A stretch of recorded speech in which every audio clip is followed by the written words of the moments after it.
ورحمة الله وبركاته. أعوذ بالله من الشيطان الرجيم. بسم الله الرحمن الرحيم. الحمد لله رب العالمين، وبه نستعين على أمور الدنيا والدين، والصلاة والسلام على سيدنا ومولانا محمد أشرف الأنبياء والمرسلين وعلى آله وصحبه أجمعين. سبحانك لا علم لنا إلا ما علمتنا إنك أنت العليم الحكيم. رب اشرح لي صدري ويسر لي أمري واحلل عقدة من لساني يفقه قولي، ولا حول ولا قوة إلا بالله العلي العظيم. أما بعد. Tuan-tuan dan puan-puan muslimin dan muslimat rahimakumullah, InsyaAllah pada pagi ini kita adakan kuliah subuh santai saja secara ringkas daripada Masjid Raudatul Jannah, Pekan Yala, Thailand. Kebetulan naik program di sini kemarin, tak sempat nak balik. Jadi bermalam di sini. InsyaAllah kuliah subuh pada pagi esok kita akan adakan di pondok macam biasa. Muslimin dan muslimat yang dikasihi sekalian, apabila kita berada dalam aktiviti harian, kesibukan kita masing-masing, mungkin sibuk dengan bekerja, mungkin sibuk dengan keluarga, mungkin sibuk dengan jiran di kampung dan sebagainya. Namun kena ada satu waktu tertentu untuk kita keluar daripada kampung kita ke tempat-tempat tertentu untuk mendapat kebaikan.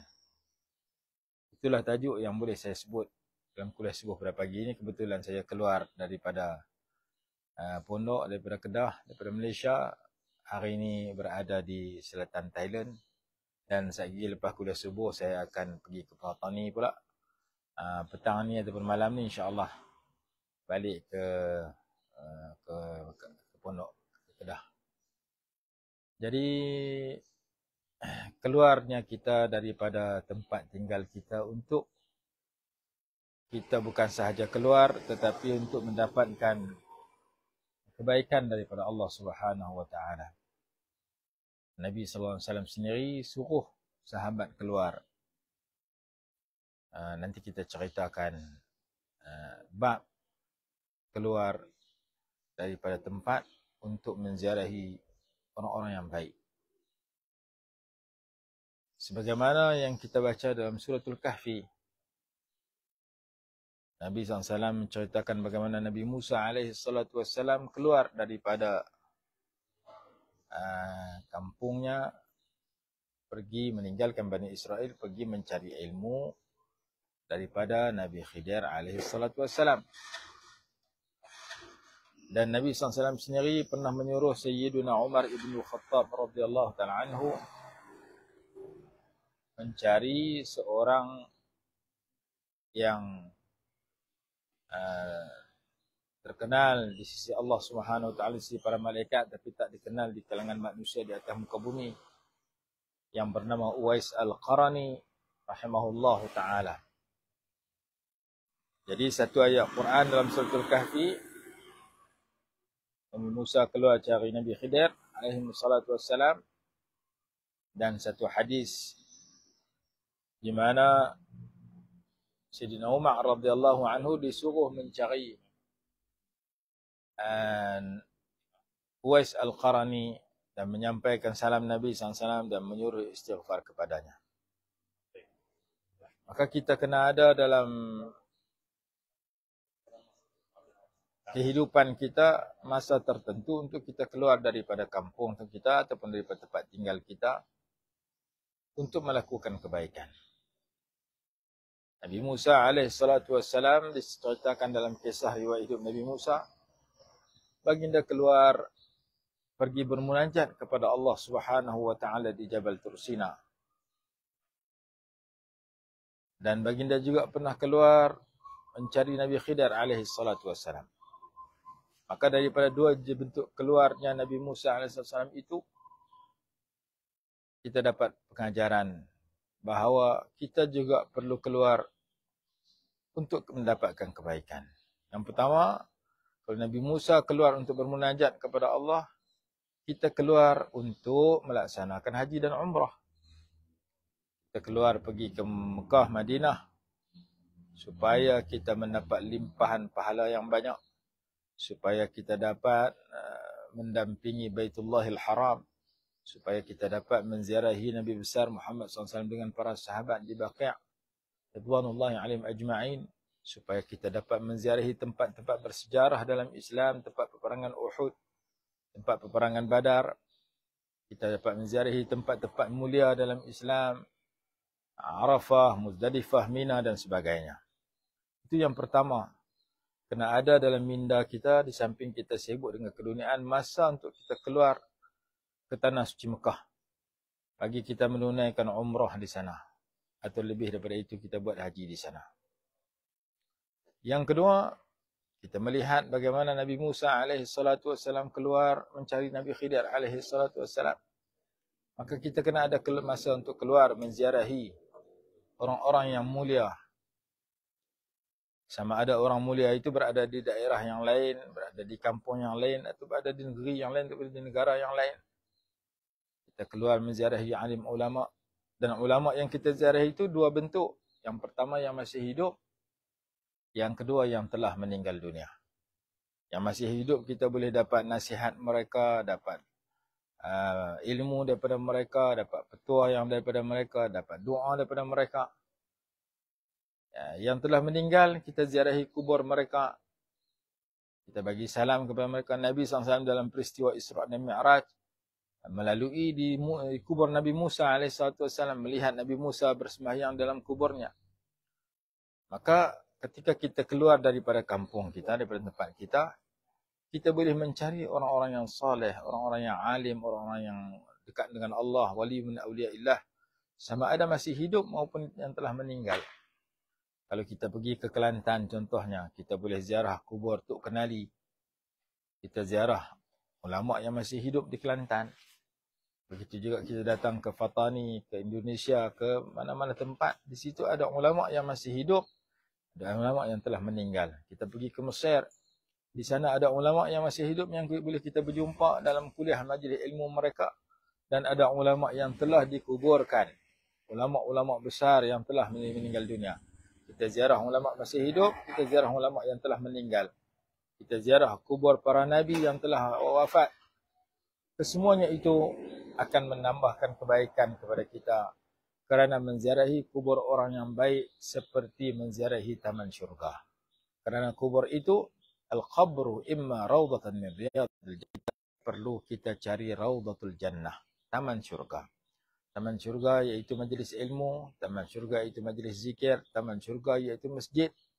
Dalam beberapa riwayat hadis, taman syurga juga apabila kita ziarah orang-orang yang baik sangka kepada mereka bahawa mereka adalah ahli syurga. Nabi SAW menyatakan, ma baina baiti wa minbari rawdatun min riyadil jannah. Antara kuburku, antara rumahku dan mimbarku merupakan taman syurga. Dalam riwayat yang lain, ma baina qabri wa minbari rawdatun min riyadil jannah. Antara kubur kan kita ziarahi ahli syurga yang masih hidup, bakal ahli syurga, yang telah mati berada dalam taman-taman syurga dan dalam taman-taman yang indah dalam kuburnya, dan akan berada dalam syurga yang indah di akhirat kelak. Maka saya berpesan kepada diri saya dan kepada tuan-tuan dan puan-puan, kena ada jadual ataupun kena ada masa-masa tertentu kita keluar daripada tempat tinggal kita untuk ke Mekah Madinah. Kena ada masa-masa tertentu kita keluar daripada tempat kerja kita, daripada kesibukan dengan keluarga, kesibukan dengan pekerjaan, kesibukan dengan masyarakat, untuk kita tinggalkan keduniaan kita sementara, untuk kita ziarah orang-orang yang mulia, ziarah orang-orang yang baik. Sama ada orang yang kita ziarah itu masih hidup ataupun telah meninggal dunia. Dan saya sebut sebegini kerana kemarin saya hadir ziarah pondok, dua pondok di Chenak. Satu pondok baru buka, satu pondok lama. Dan pagi ini saya akan ziarah seorang dua lagi kenalan ataupun ulama yang boleh kita ziarah sebelum kita balik ke Kedah. Dan pada pagi besok insya-Allah kuliah subuh kita akan sambung seperti biasa di pondok kita. Maka saya nak mengajak tuan-tuan dan puan-puan keluar dua tempat ziarah dalam masa tertentu. Ziarah yang pertama, ziarah Mekah Madinah buat haji umrah. Ziarah yang kedua, ziarah alim ulama yang masih hidup dan ziarah alim ulama yang telah meninggal dunia.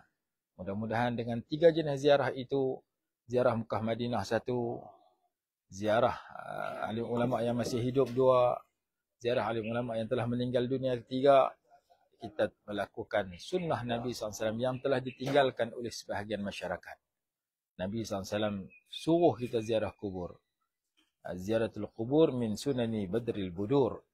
Ziarah kubur itu antara sunnah yang dilakukan oleh Nabi besar Muhammad SAW. Dan ziarah orang yang masih hidup yang baik-baik juga sunnah Nabi SAW.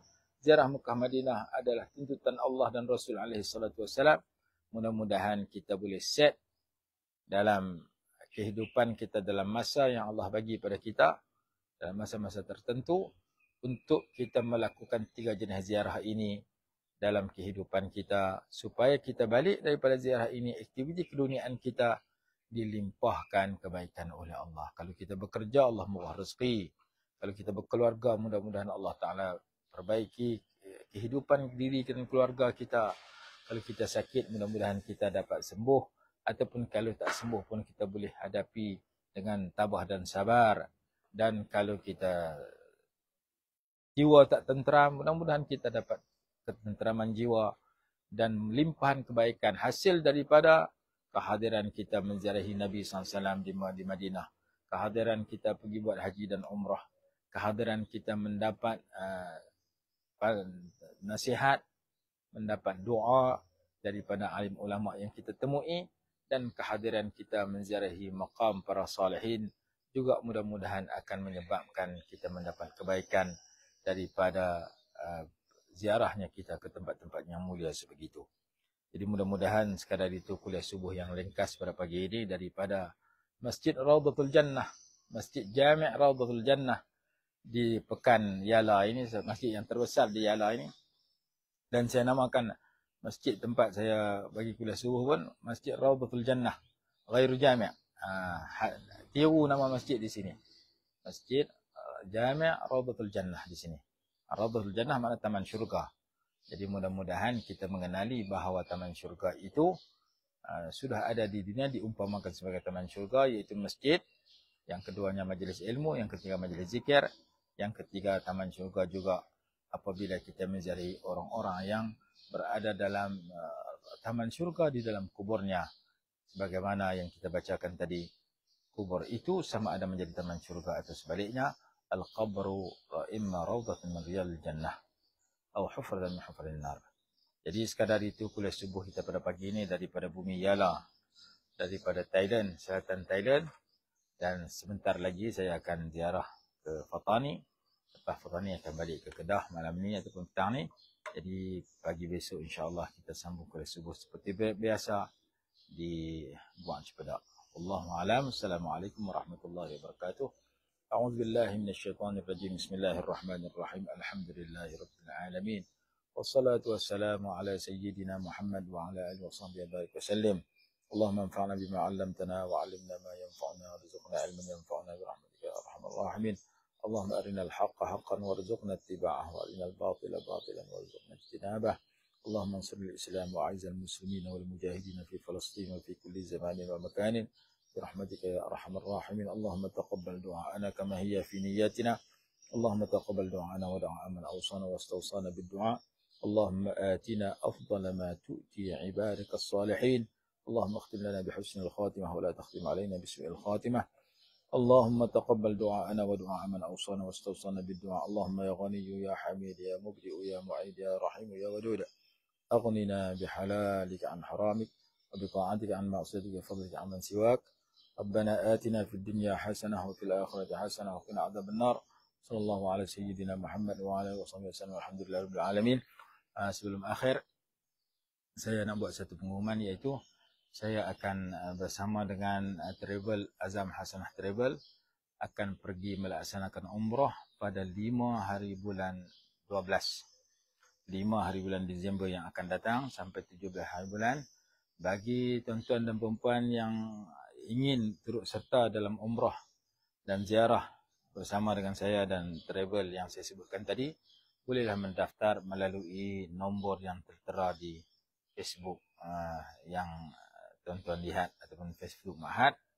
Mudah-mudahan kita dapat melaksanakan umrah dalam masa yang terdekat ini dengan lebih baik dan lebih sempurna insya-Allah. Jadi saya mewar-warkan dan mengajak muslim-muslimat yang berkelapangan, yang ada lebihan rezeki untuk bersama melaksanakan umrah pada 5 hari bulan 12 sehingga 17 hari bulan 12, sebulan lebih daripada sekarang, untuk kita sama-sama menunaikan umrah di tanah suci Mekah dan menziarahi Nabi besar Muhammad SAW. Wallahu a'lam. Assalamualaikum warahmatullahi wabarakatuh.